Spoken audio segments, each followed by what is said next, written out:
Welcome to the Mindset Architect Podcast, where it's all about creating the life you want, the business you want, and making a real difference.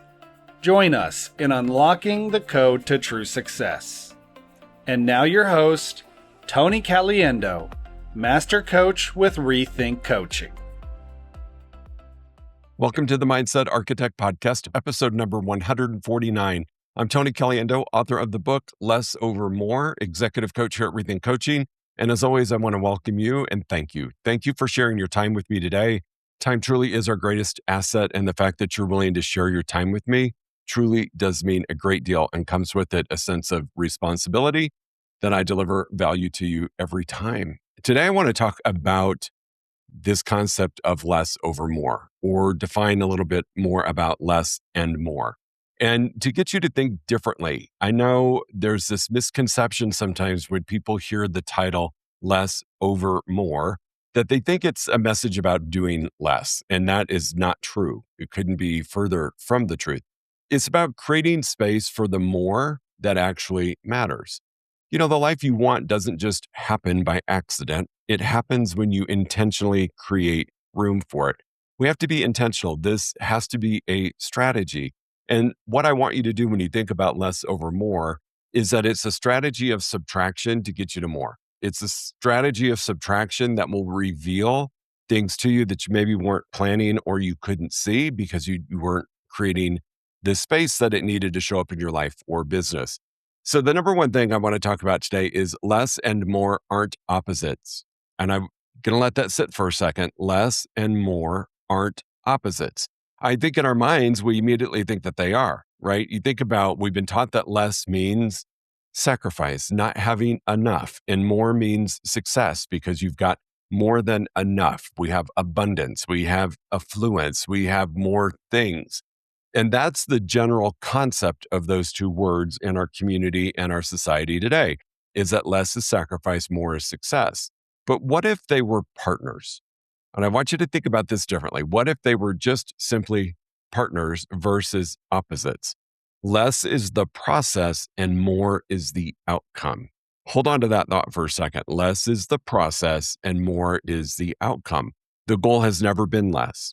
The goal has always been about the right more. And we can't make our way to the right more until we identify the wrong more, and that is the less. We are removing the wrong more from what we're doing.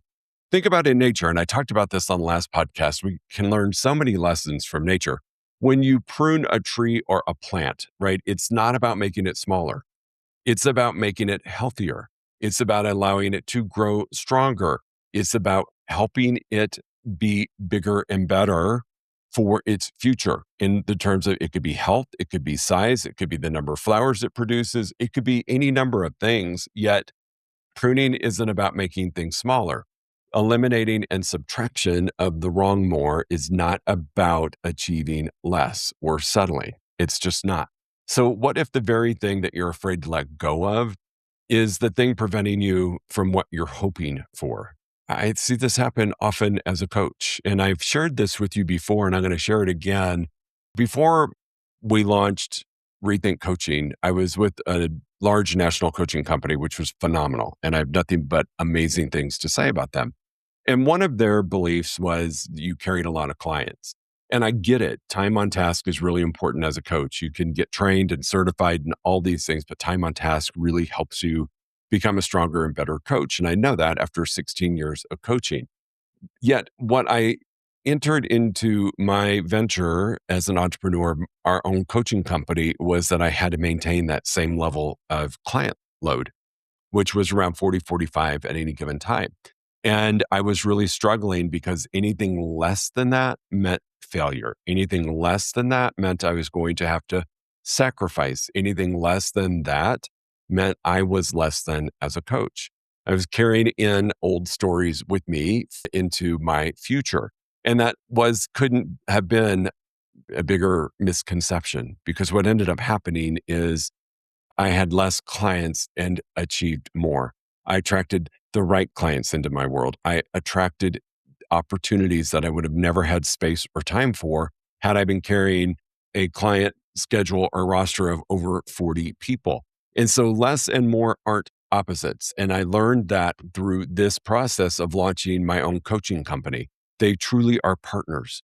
When I embraced the fact that less wasn't sacrifice, less clients didn't mean I wasn't successful, and the only way to get to success was by having more clients, it created the space for things that I didn't ever even imagine happening in my business life, my personal life, and certainly within the coaching company. The number two thing to think about when we're talking about the space between less and more is everything you say yes to is going to occupy space. It just is, right? You say yes to something, it's taking up space. How can it not? And what we tend to do is take on commitments, right? Every commitment takes time. Every obligation takes energy. Every relationship we form requires attention. Every distraction consumes focus. We have limited capacity. I don't know why we don't think about that often as entrepreneurs, leaders, executives, that we have capacity. And we don't honor that because we think we need to do more to achieve certain levels of success. Yet, when we say yes to something that is not in alignment with the right more of what we should be doing, our life becomes filled with wrong things. The right things have nowhere to enter or to grow. You don't find the right more, you make room for it. That's why I go back to that example with Rethink Coaching. Yeah, I was freaked out for the first 90 days because I had the smallest client roster I'd had really since I first became a coach. And I was focused on just filling. And I filled it with a lot of the wrong more clients that really weren't a match, but they were willing to sign up for coaching. And when I embraced that less and more were partners, amazing things showed up. Opportunities to speak to organizations, opportunities to participate in group coaching programs, opportunities to be in rooms that I never thought I would be in showed up. And they simply showed up because I made room for it. I made that decision that I wasn't just going to accept things and say yes to them, commit to things, make them an obligation, and fill up the space for the sake of filling up the space. Leave the space for the right more to show up. Number three is the wrong more is often good. It's not bad.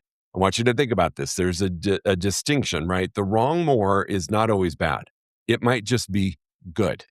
And good work, good works, yet it creates a ceiling. It develops a ceiling. The wrong more can actually be bringing you some results.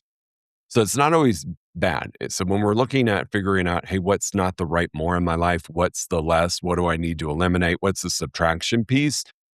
Sometimes it might surprise you that we're going to eliminate something that's just good to create the space for something that is great. That is the huge awareness that I want to create, is that success isn't always just defined or won through just accumulation and doing. It's about elimination of things that are the wrong more, even if they're okay or good. We're after great. The wrong more will look productive sometimes.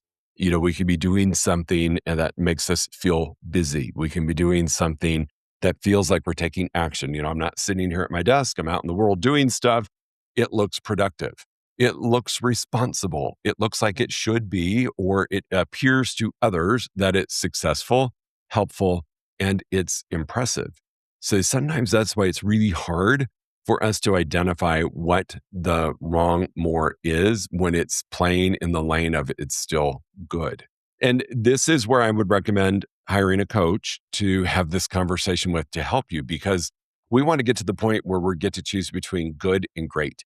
We want to get to the point that we've removed just the good or the bad, and we've allowed the space for greatness to show up. I think about it and I think, good doesn't always produce things. A lot of times it just maintains. So even though good is producing, it may be just maintaining.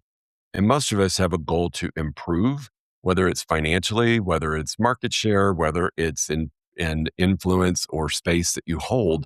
And good doesn't always produce. It may just be a maintainer, which could be a sign that it's something we need to eliminate. So sometimes it's difficult to recognize. And I know when I work with clients that I'm asking them for abundant trust, trusting me, trusting this process of identifying the wrong more, even though it appears to be good, is letting that go because there's this false sense of security that it's better than nothing. And that is what at times tends to clog the lane up and prevent us from receiving what truly would be in our best interest. You want to be fulfilled, not just full. And I think about that. So I think about that in my personal world right now. I know that not everybody has the privilege of writing a book. Not everybody has the privilege of having a publishing company and an agent and gets this incredible opportunity that I have been given. I know that the book would not have had space to show up in my world had I not done some of this elimination of good. The wrong more in my life was still good. And to some people, they would envy to have that in their world. Yet for me, it was clogging space. And I would say over the last 3 to 5 years, I've really become intentional about subtraction and elimination. And I know for certain that doing that allowed the book to be created. It's been in my mind, and I've been asked a lot after I get done doing a keynote or after I present or when I meet people if I have a book, And I've resisted it because I didn't have the space for it. And then once I created the space and let go of the wrong more, even though some of it was good, some group coaching programs were good, I was getting income through them, yet I let them go. As soon as I did that, it was just one of these moments of synchronicity. It's a God moment for me where things just started showing up and I couldn't say no to it because it was so right. It was such a shining example of the right more made its way into my world, from finding my agent to the publishing house I've gone with, to the process I have been through, has all been truly amazing. And things have shown up that I didn't know were going to show up. So the wrong more sometimes is hard to recognize because it can appear as a good action or activity or strategy. And we have to trust that we're going to eliminate some of those good to create the space for great. That is a concept that might take you a minute to wrap your brain around. And again, you might want to hire a coach to work through that to make sure you're eliminating the right things and that you're creating the space for the right to show up. Now, I'm going to say this. I had to work. Like, it wasn't that this book just dropped in my lap and somebody wrote it for me and we had all these resources and tools. The book is written from me, not AI, not from anybody, not a ghostwriter, not anybody else. It was written by me. And that took a tremendous amount of effort. Yet, when you're working out of the space of the right more, it was so much fun. It was joy. It was fun. It was full of great energy. It was an incredible experience. So I knew that I was in this lane of the right more when it came to write the book. Number 4 is that space is where clarity lives. All right. So we sometimes try to solve confusion or uncertainty by adding things to do. I'm going to go learn something on a podcast. I'm going to implement this strategy that somebody else is doing or that I've read about. I'm going to set a different goal, a bigger goal. I'm going to ask for yet another opinion. And sometimes clarity does not come from adding. All right. I want you to think about, we're carrying around this bag with all of these things in it, and the bag is just full as can be. And you're thinking that the fix is to add something else to the bag. If you don't have room for it in the bag, it's really hard to add something else. So clarity doesn't always come from adding because you don't have the space for it. It comes from removing. This is part of the book that I think I'm most proud of, is being a coach who is coaching to the belief that you can get to more through less, that you can get to more through subtraction by removing things. So take a moment to look at what you're currently doing and ask, where can I remove?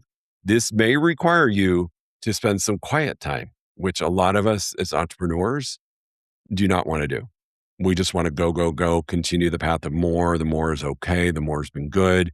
And we don't want silence. We don't want reflection time. We don't want time to journal or to look at our business from 40,000 feet versus looking at it from 5,000 and working in it.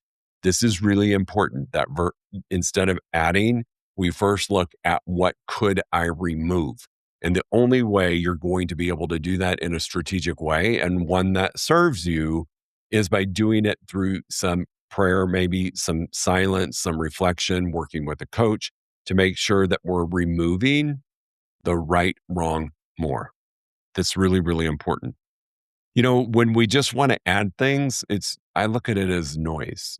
And I've done this myself. It's like rather than face what's not working or face the fact that I've been stuck at the same income level for 3 years in a row, I want to just add more because it creates noise and a distraction. And to me, at that point in my career, it was comforting because it was distracting me from what was really happening. So noise will compete for your attention. Space invites your awareness. So it's really important to create the space of silence, thinking time, whatever you want to call it, on the daily, weekly, monthly, that allows you to really assess what you could be subtracting and creating a void in a space for the right more. Number 5 is that space creates capacity for your right more. Okay. Again, the book is an example of the right more. 3 years ago, 4 years ago, 5 years ago, I did not have the space for it. I didn't. Yet as soon as I cleared some things out, the space or the how showed up. I think we've all heard the saying before, don't worry about the how, it shows up on a need to know basis. And I really connect this to the right more. I really connect to the how has a way of presenting itself when you allow it to, when you carve out the space for it, when you do some subtraction and you look at making the room for the right more to show up. So if you think of life like a house, right? You can't keep bringing in furniture if every room is already full. Eventually, you have to decide what no longer belongs. The same is true for your calendar. The same is true for your strategies. The same is true for your training. All of this is very true. Your mind, your relationships, your goals, your right more simply needs room. So if I've got a house full of furniture and I want to add 3 more items, there's no room for it. And if I buy it, it becomes crammed and noisy and a distraction. And it might actually not like what I bought because it doesn't have a place for in my world at that time. So we have to remove. Some of the things that you might want to consider removing immediately from a subtraction perspective is comparison. If you remove comparison and just focus on what you're doing and your belief about, hey, I'm eliminating these activities. I know this person does them. I am removing them. It removes that comparison game and it will create confidence. When you're very congruent with your decision to remove the more, even if the more is good, to remove that item, it will actually create comparison. If we remove busyness, that thing that distracts and fills your time and doesn't allow for the right more to show up, it will create presence. You will be very present in everything you do, your business and your life, relationships, whatever it is. When you remove fear, it creates courage. When you remove unnecessary commitments, it creates freedom. These are really things that are important, right? Removing comparison creates confidence. Removing busyness creates presence. Removing fear creates courage. Removing unnecessary commitments creates freedom.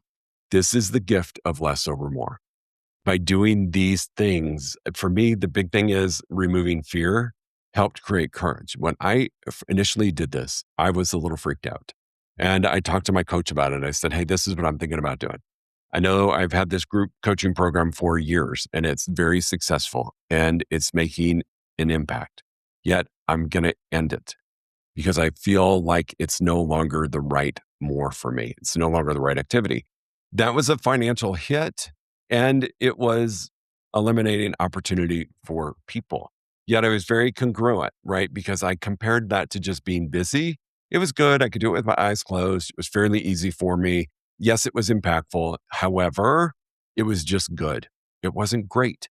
And so when I took that leap of faith, I had to really believe in what I was deciding to do. And I worked with my coach on it and I worked through it. And then I made the decision. And immediately, I would say within 3 to 6 weeks, opportunities started to show up.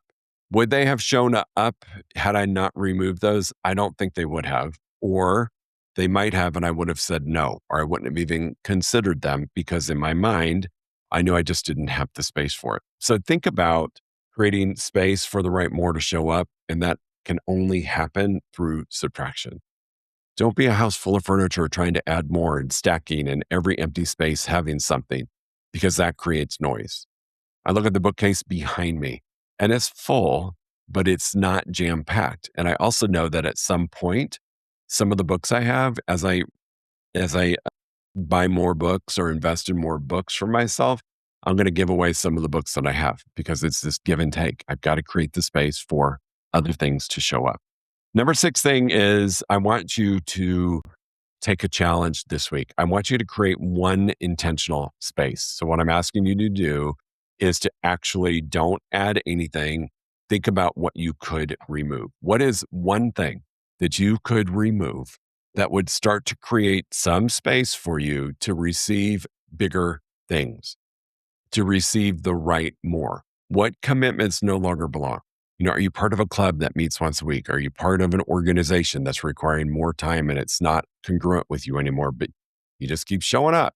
What habit are you doing that isn't serving you? Is it scrolling social media? Is it, texting incessantly? What habit is not serving you? It could be poor eating habit. It could be drinking. It can be a lot of different things. What expectation am I carrying that really I shouldn't anymore, and I need to let it go to create the space for something even bigger? What distraction keeps stealing my attention? And what relationship with more needs to change? So think about it. What more in your life right now is just good? What strategy right now is just good? And I don't know about you, good's fine. I like great. And that's not a judgy thing. It's just if I'm going to put time and energy into something, I want it to be great. And I will tell you, in doing so and removing those things and choosing to let go of good to create the space for great, my life is very full. The things I do on the regular excite me, give me energy. I don't dread anything in my schedule anymore. There were times that something was producing, yet I dreaded doing it. And I will tell you, letting that go has created a life that I have, this is through intention, and a business that I have that leans into great the majority of the time. And eventually some of that great needed to go away as well. It's ever evolving. You're going to continually looking at it. So we spend much of our lives trying to create more. We just do. This week, I want you to create space, because sometimes the greatest gift that you can give yourself is not another opportunity. It's not. It's room to fully experience the one you've already been given. This is so huge. Letting some things go allows you to experience a life that you maybe have been craving for a while, just weren't sure how to get there because you've been doing a lot of the wrong more. When I wrote Less Over More, I wasn't trying to convince people. I was not trying to convince people to lower their ambitions or to settle for less. That is absolutely not it. I wanted to challenge the belief that many of us have carried for years, that the belief that more is always better, that, our definition, and this is one of my goals, is to change how the world defines success, is that we don't have to define success simply through more. What I discovered both in my life and through the years of coaching is that the greatest transformations don't begin by adding something new. They begin by creating space. That is really important. I'm going to say that again, that the greatest transformations don't begin by adding something new. They begin by creating space, because less isn't the destination. It's the bridge that leads you to the right more. I really hope that you find this episode helpful and you understand a little bit more about the concept of the book Less Over More. You can pre-order a copy right now on Amazon, Barnes & Noble, Target, wherever you buy books. Go make it easy on yourself. Pre-order so that you're one of the first to get the book when it is made public on August 25th, 26. I would appreciate the support, but really more importantly, my goal is to get the message into as many hands as possible. And I have a lot of people who've bought one for themselves and one for somebody really important in their life so they can read it together and work on it together to get the most out of it. So I hope you get a lot out of today's episode. I hope you embrace the fact that less and more aren't opposites, that they can actually be partners. All right, team, we'll talk to you soon. Make it a great week. If you enjoyed listening to this podcast, you must come check out the Mindset Architect Group Coaching Program. It's our monthly program where we explore the power of your mindset, help you identify what you truly want in business and life, and then help you reach those goals. come check us out at rethinkcoaching.com/group-program. That's rethinkcoaching.com/group-program. We'll see you there.